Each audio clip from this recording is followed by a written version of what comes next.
We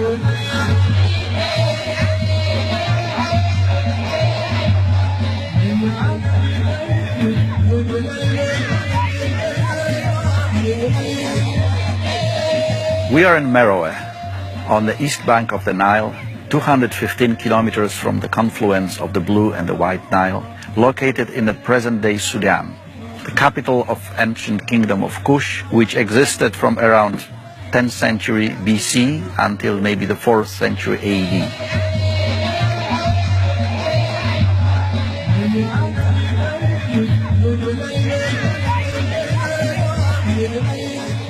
Since the year 2000, we've been working jointly with our Sudanese colleagues from the University of Khartoum and Sudan National Museum. Excavations started in 1909 when John Garstang, archaeologist from the University of Liverpool, began his excavations. Some of the objects were donated to the Royal Ontario Museum, where they form the core of our Nubian collection.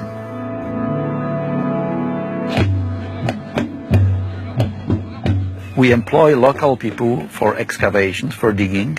They come mainly from two groups. The Jailin tribe, people settled on the bank of the Nile, engaged in agriculture. Another group are the nomadic people such as the Kababish and other tribes who live out in the desert, but sometimes during our excavation season they come here. Among them I am sure many have the genes, the blood of ancient Meroites, since they have been living here for generations. The first to mention it by name was Greek traveler and historian Herodotus, who in his book mentioned Meroe, the wonderful rich capital of the kingdom of Ethiopia, as he called it.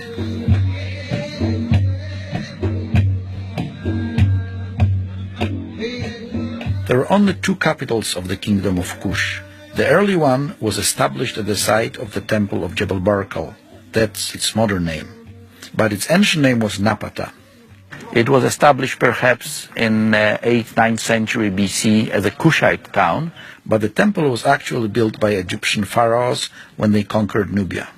In 591 BC, there was another Egyptian invasion of Nubia, and those Egyptians destroyed the same temple. Perhaps because of that, and the fear of a future invasion, around 300 BC, the kings of Napata decided to move their capital city and the burial ground from Napata to Meroe.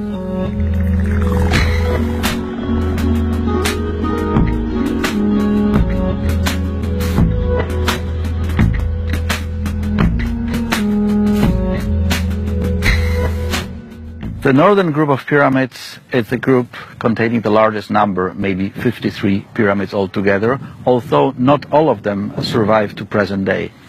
Some were completely ruined in antiquity, but many, unfortunately, were destroyed by the 19th century robber archaeologists. Travelers like Giuseppe Ferlini, an Italian from Bologna, who explored many of the pyramids searching for gold. And believe it or not, he actually found gold treasures in the pyramid of Queen Amani-Shaheto from the 1st century AD. When dismantling the pyramid, he found in the core of the pyramid, and not in the burial chamber, a vessel containing many beautiful jewels. The treasure was really astonishing, so much so that when Ferlini returned to Europe, he had difficulties selling it. People did not believe that such wonderful things could have been made deep inside African continent.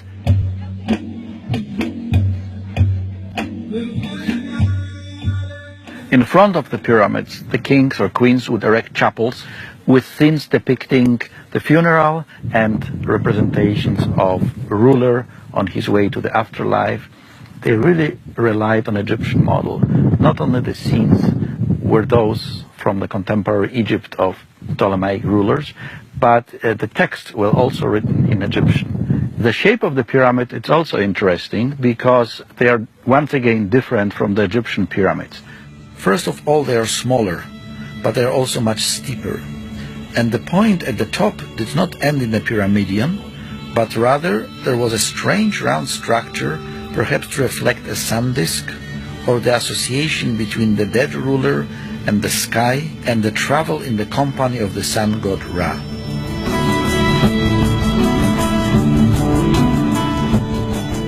Coinciding with the change of the seat of the kings, we also have the introduction of Meroitic language, we have the change in artistic style, in architecture, we even have the introduction of the new cult, the god Apedemak, the lion god of Meroe. In antiquity, the place must have been roaming with wild game. Lions, antelopes, giraffes, and elephants are frequently represented in Meroitic art. It cannot be a big surprise that the Meroites were worshipping a lion, the king of the animal world. Right behind me you've got the pylon, that is the main official gate entry to the temple, decorated with a traditional scene of king smiting the heads of his enemies, except that in contrast to Egypt, here we've got a king and a queen, showing that the role of queens in Meroitic society was much more elevated than the queens in Egypt.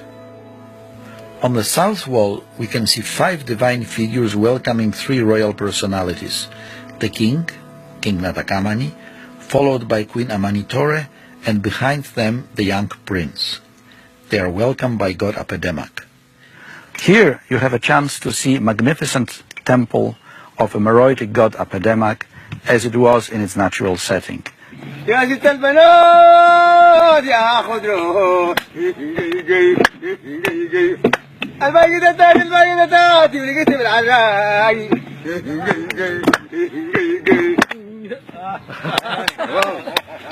The kingdom, which extended from the first cataract of the Nile near Aswan in Egypt all the way up the river to the Sudanese-Ethiopian border, had many accomplishments.